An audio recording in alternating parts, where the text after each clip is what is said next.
Well, let's speak to energy expert and public affairs analyst Nick Agule on this issue. Nick, good to see you again. And, well, it looks like promises this time are meant to be broken because, well, it doesn't look like this is coming on stream.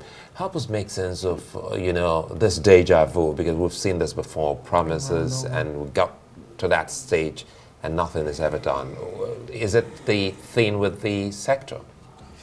So in our last conversation, we ended at the point where I say that the NNPC, though staffed with some of the best brains in Nigeria in the oil and gas industry, is enmeshed in government bureaucracy, which is hampering the way they work. And I then suggested, and it's something that President Tinubu needs to look at, is to unbundle NNPC, take it outside of government bureaucracy, and probably totally privatize it if he wants it, float it on the stock exchange for the private sector to come in. If he doesn't want that, if he still wants to maintain government ownership, then he should go with the NLNG model of an incorporated joint venture, so that the joint venture, being an incorporated entity, goes out to seek for funding, and then they apply the funding, and then they operate, and when profits are made, they share the profits to the shareholders in form of dividends, which we have seen the NLNG do consistently over time, sharing billions of dollars in dividends with the Nigerian government. So if the NNPC is, remodeled that way, we can see results. Because what we're seeing here, look, we've seen this thing before. When I was growing up, there was a big behemoth called NITEL. They were responsible for providing telephones to Nigerians. And we kept hearing promises of phones, and phones never came. By the time I graduated, I started to work, I had to pay NITEL officials 35,000 naira at the Ikeja exchange for them to come and fix a line at the office where I was employed. That was big money then. That was money that could buy you a car that time. So the entirety of Nigeria was being supplied with 500,000 lines by NITEL. And because of the shortage in the supply, the lines were expensive. There was racketeering. The Minister for Telecommunications were always making press conferences. And remember, one of them in the bid to make a press conference actually said telephone was not for the poor and all of that. Yet we saw no phones. What changed? Reforms came into that sector. The whole thing was unbundled, paving way for the MTNs and the Airtels to come in. What did they do? They first brought in their money. As we speak, over $100 billion invested in that sector, and then they boosted the output. From 500,000 lines, we're talking about 200 million active lines of telephone in Nigeria. What's the impact? The unit cost has now crashed.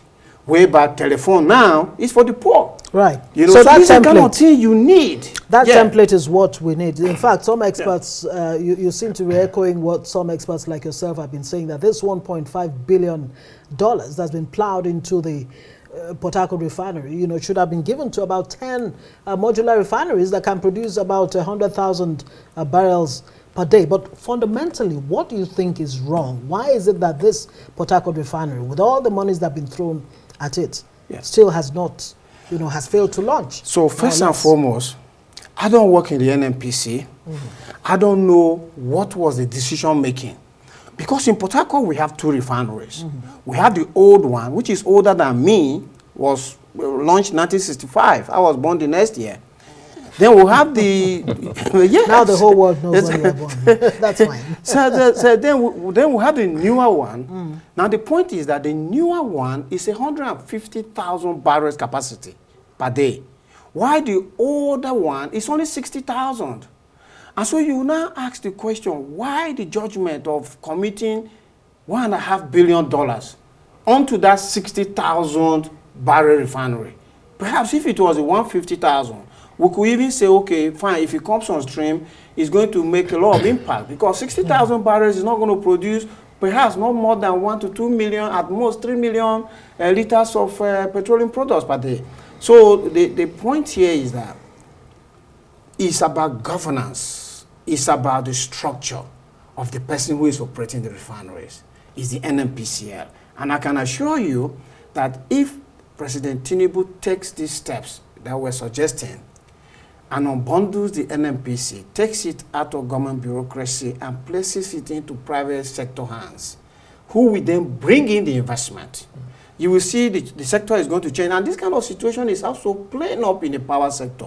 Because in the power sector, remember, NEPA, you know, a lot of Nigerians maybe know NEPA, National Electric Power Authority. It was a single government entity. You can be sure that grandkids even know NEPA. Well, because they will say NEPA when I come Azali. So NEPA was generating and supplying about 5,000 megawatts of electricity when government launched privatization. Now, the generation and the distribution were privatized. Today, as we speak, the whole thing is about 3,000 megawatts to 4,000 megawatts. What's the evidence? The evidence there is that there has been no investment by these guys. If there were investment, the capacity would have been like 25,000. I'm excited. Now, sorry to cut you. I'm excited you just spoke about investment because the example you painted, or you gave rather, of the telco sector doesn't, you know, sit well within the energy sector. I'm talking about electricity sector. So help us make sense of what was missing, because it comes back to the refinery. Time was when we thought to build a refinery from scratch would take almost forever, but we have an example here. You all know the Dangote refinery.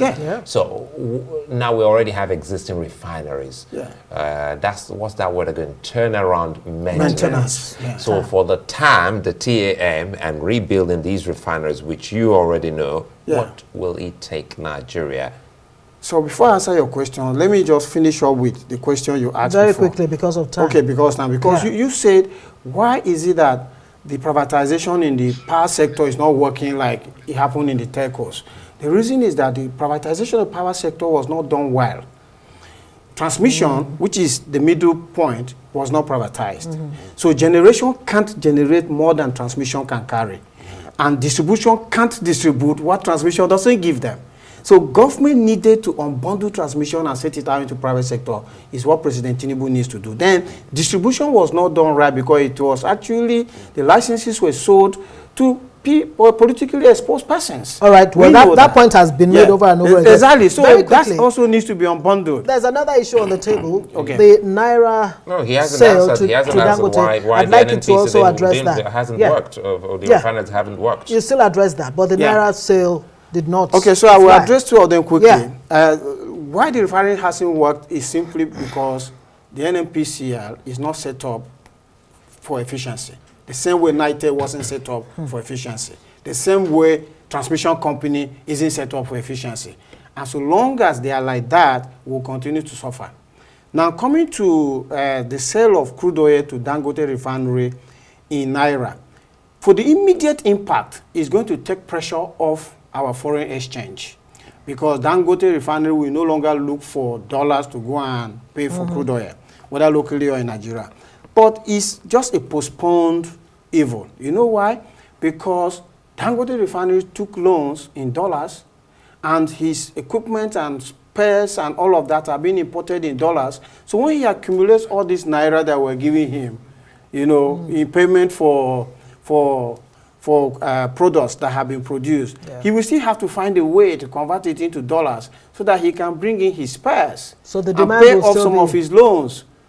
Yes, so at the end of the day, I would suggest that instead of giving Dangote crude, he pays us Naira, then we turn the Naira back and pay him to collect products. Why don't we just enter an agreement with Dangote refinery as we did with the foreign refineries?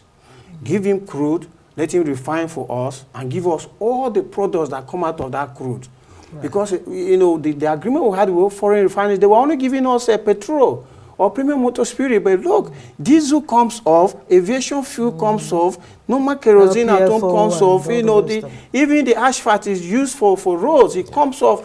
Where were those products? But if we enter an agreement with Dangote refinery and say, take this crude, refine it for us, give us every product that comes out from it, and then we will pay you a service fee.